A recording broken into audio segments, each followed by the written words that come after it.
Στο έχω πει, μωρέ μαλάκα, 1 τρισεκατομμύριο φορές να πούμε. Μην τη βάζετε αυτή τη μαλακία, ρε μαλάκα, δεν βγαίνει. Τρίβω σαν το μαλάκα κάθε φορά να πούμε.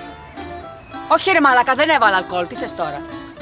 Γιατί το πια μωρέ μαλάκα το αλκοόλ, τι θες τώρα λογαριασμό, δεν σου δώσω, δικιά μου δουλειά είναι μωρέ μαλάκα.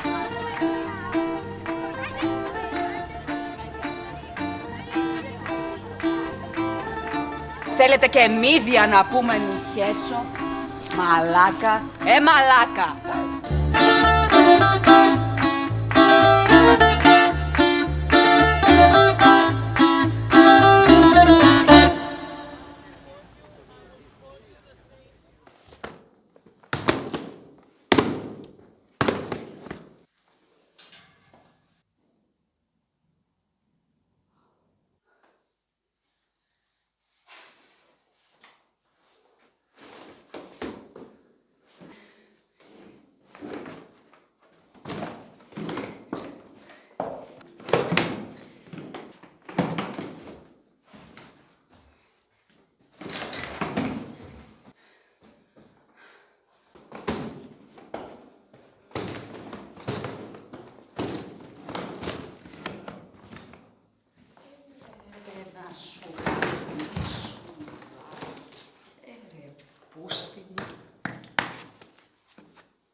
Yes, it was fucking hard. What do you mean? Moving from one place to another? Leaving everything and everyone you love and hate to go to a new place to find new people to love and hate. The worst part, though, was leaving my father behind. God bless him. He actually thought I was asking for his permission to leave. I remember it was a Sunday evening when I got this email from my dad with a headline from a UK newspaper about stabbings in Birmingham and how austerity meant that police presence was reduced in the city. It was this huge fucking article with the most graphic pics of gangs of Birmingham that shoot and stab people that, by the way, my dad had actually underlined 3 times with a red marker that most of them were immigrants. This was followed by another email with a YouTube link titled Why Brexit Happened. However, none of those emails was nearly as hostile as the message I got on my phone. Who is he? Question mark. Is he Greek? No question mark. Half hour later, he called me. I answered. He started crying and having a complete meltdown. He was telling me how much he loved me. He was proud of me and he wasn't angry at me anymore for selling the Golden Fleece or killing my brother, who was, by the way, a little piece of spoiled shit. Then he got serious again. He told me that I should be very careful because a person of my size stands 0 chance against someone bigger, so he will send me a rape whistle and a can of mace, because the world is cruel and I can never, ever, ever rely on the kindness of strangers, no matter what that lying bitch Blanche says. Then he got angry at me again for moving into the most violent city in the world, and how now he cannot even watch the fucking Peaky Blinders without thinking of his little princess moving into this horrid pit.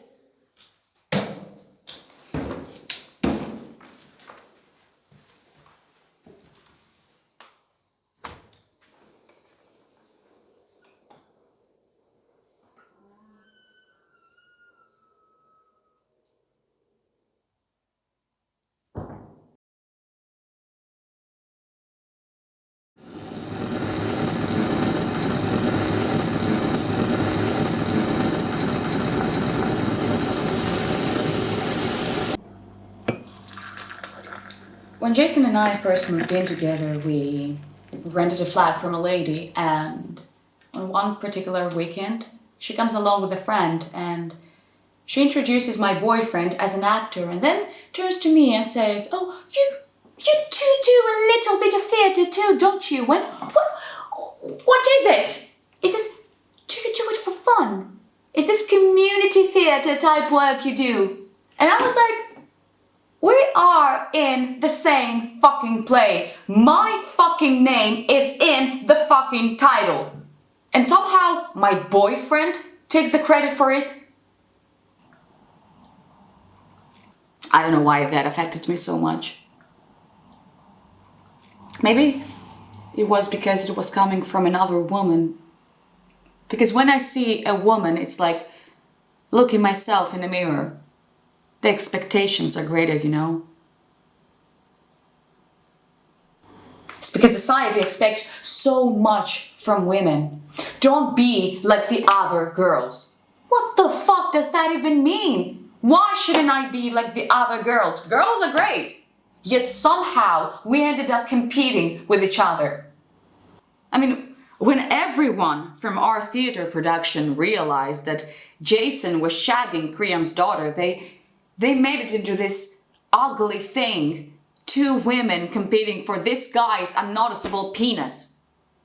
There was pity in their eyes. Pity. Because somehow I became the humiliated one. Oh, the 30-year-old woman with 2 children. Well, he became the stud who was fucking a 20-year-old. And that is the society we live in. I mean, yeah, I did end up poisoning her, but that wasn't personal. That was a statement, a symbol of his betrayal, not hers. He could fuck whoever he wanted, I don't care. Just don't do it with someone from my troupe.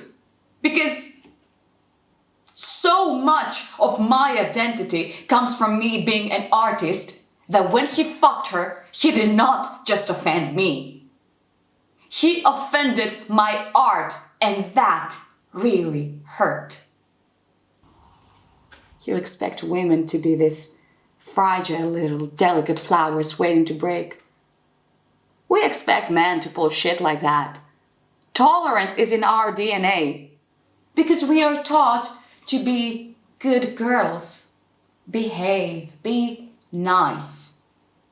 Having been taught to be nice has at this point been so embedded in my brain that there have been so many times that I just wanted to pluck up the courage and scream, I don't want to be nice.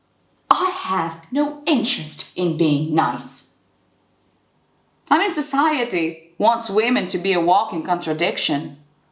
You have to be sexy and modest. You have to be smart, but not too much. You have to know what you want, but not be too bossy. Because if you are a bossy man, that shows strength. That shows confidence. That shows courage. Essential qualities a man needs to possess to be promoted. If you are a bossy woman, you are promoted into being a bitch. So I have to be everything that I am not at the same time. There's just not one path to follow. You have to follow all paths at the same time.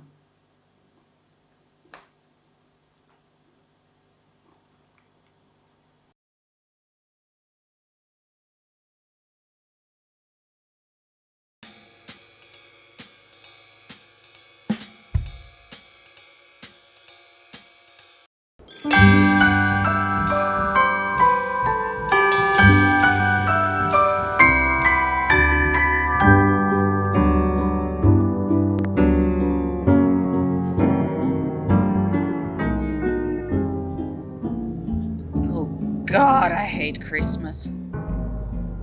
It's because everyone wants it to be so special. They come up with the worst ideas ever.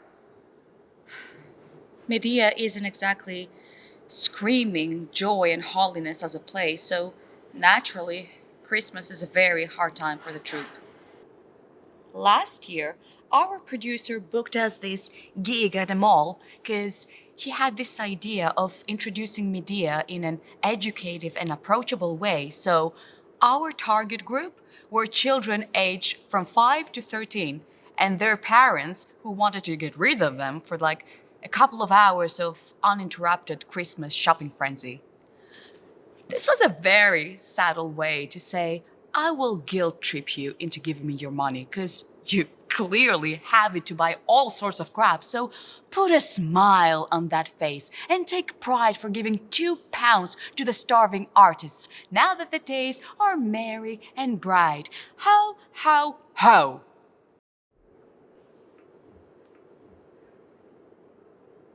So during the rehearsals, we would brainstorm on how to, quote, make Medea more likable and child-friendly. I mean, you would think someone would notice the irony of putting Medea in a room of unattended children, but no. So it's Christmas, and everything screams insanity. The girls from the chorus are dressed as elves, Creon is fucking Santa, and his daughter of a whore finally realized that you cannot make Medea child-friendly. So her suggestion was to exclude me from the play altogether. So it became this modern take on Medea in a capitalist society, silenced by the art world, excluded by her own story. And I was like, shit, I don't think you can make a character less likable than that. So the only way for you to be likable is to shut the fuck up. The only way for me to be likable is to be silent. Even fucking Jason, who, by the way, was dressed as Hercules, he said it was a terrible idea. Well, to me. What was he supposed to do? Tell the producer off? Defend me? Do you know how many starving Jasons are out there ready to clutch those abs to give a little something for the mummies as well?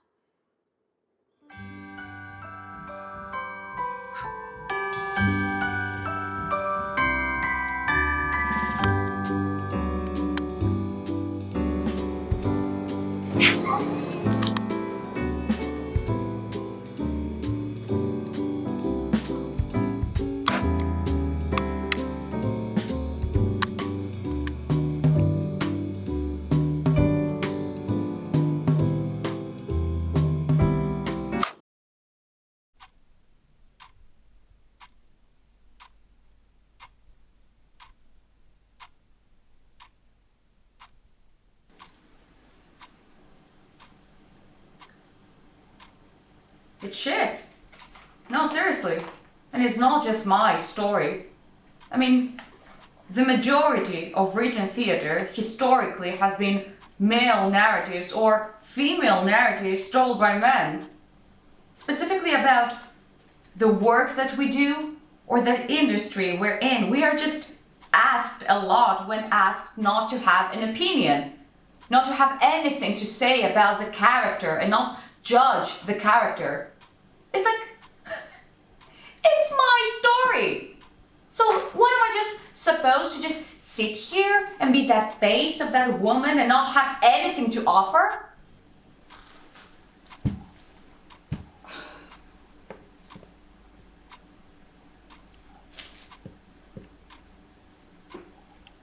So when I kill my children, right?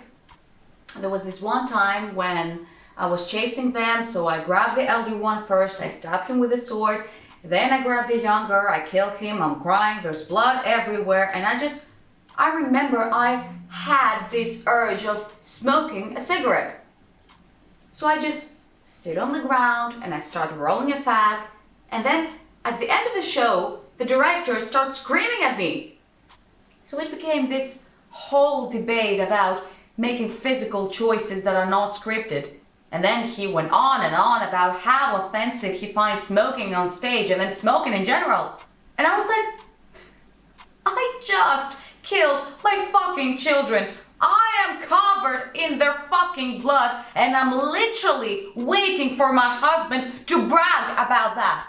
So if my character wants to smoke a cigarette after killing her children, I feel like smoking isn't the worst thing that she can do. and that was my artistic choice to make.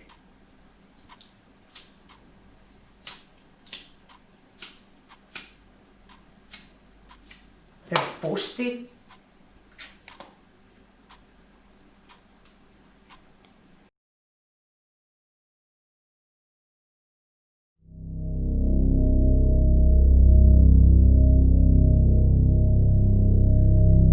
I am come to show my face, lest he despise me. For what truth lies in men's eyes, which search no heart, but in flesh despise? A strange face, shuddering back from one that ne'er hath heard them. Of all things upon earth that bleed and grow, a herb most bruised is woman. And then, forsooth, 'tis they that face the call of war, while we sit sheltered, hid from all peril, false mockery. Sooner would I stand 3 times to face their battles, shield in hand, than bear one child.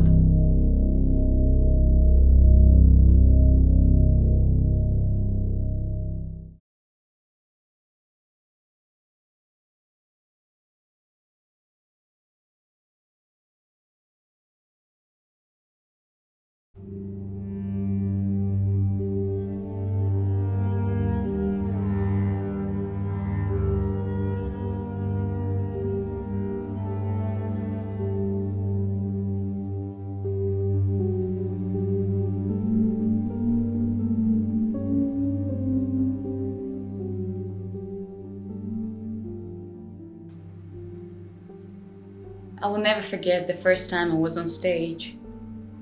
The director he was counting backwards for the show to begin, and I was hiding behind a wall on a staircase, waiting for my cue line to enter.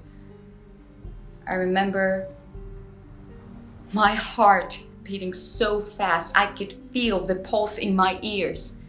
I was convinced I had forgotten all my lines. That was the first time, and I distinctly remember looking at my fellow actors and thinking, all the work we had put in, how privileged I was to even be part of it. Because you spend hours and hours rehearsing with people who will at some point piss you the fuck off. So much pressure. Because yeah, you may be looking good, your voice and physicality may be at a certain point, but none of it matters unless the story is being told.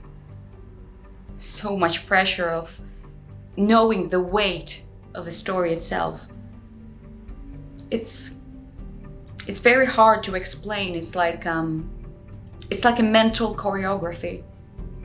If one thing isn't right, the whole thing falls apart. But if you are all in the same mindset, a circle of protection is drawn around you, and then you can start creating something magnificent. Humans are infinitely capable of creation and destruction. Artists are like painters with light. We can make ourselves gods, inspired so painfully by everything around us. We just want to share it with the audience. So I took the first step on stage, and I felt like I was the luckiest person on earth, because I was doing exactly what I wanted to do, and there was no other place in the world I'd rather be.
'tis not the first nor second time that fame hath ruined me.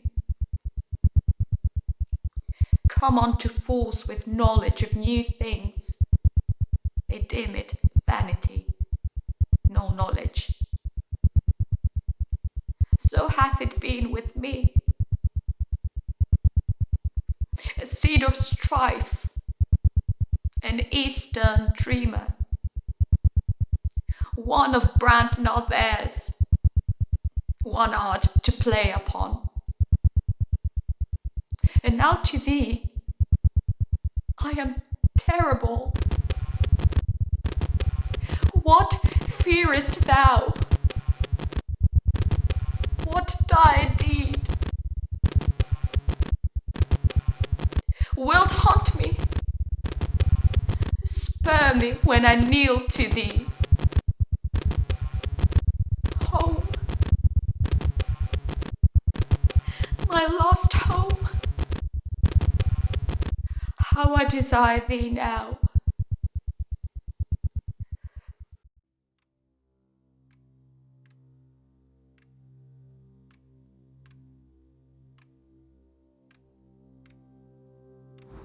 Action.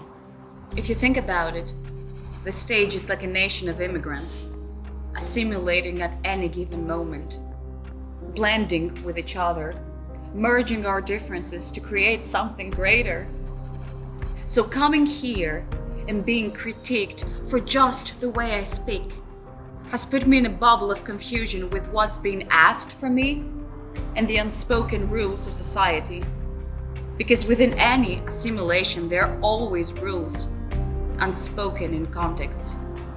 And assimilating with language alone has been a daily struggle. Sometimes I get lost on that blurred line of how much I want to assimilate and how much I want to stay true to myself and not sell out all these small characteristics that, on one hand, they do make me distinctively a foreigner, but they are also banners of my origin. I made myself an exile. It was my choice to define my roots, my self-definition, having here no one to speak or look like me. It gives you a sense of distance. For them to feel safe from your foreign identity. And for you to feel safe from heartbreak. All for the sake of my art. The one thing I ever truly gave a fuck about, and now I cannot even do that. Isn't that funny? It's very strange. You think, I was a stranger there, I'm a stranger here. You think, where is my place? Because when I was home, I felt like a stranger. When I first came here, I thought, oh, finally I have found my place. But very quickly, I started missing home. So maybe that place we are looking for is not an actual place, a real country. Maybe that place is us, who we want to be, where we want to arrive. And our origins show us who we were and who we want to be. Cut.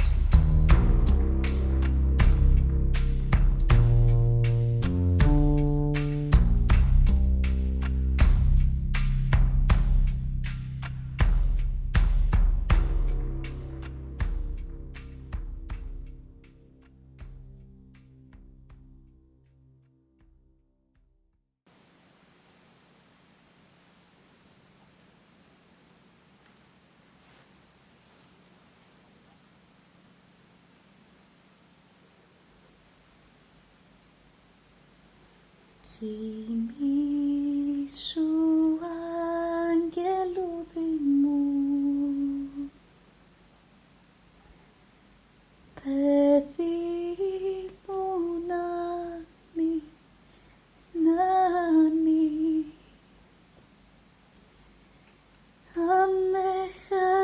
αμεγαλώσει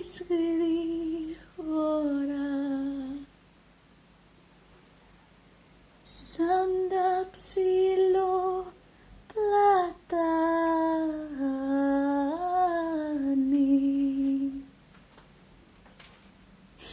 να γίνεις άντρας στο κορμί και στο μυαλό και να σε πάντα ναι στον δρόμο τον καλό. Κοιμήσου αγγελούδι μου, γλυκά με το τραγούδι μου. Κοιμήσου αγγελούδι μου.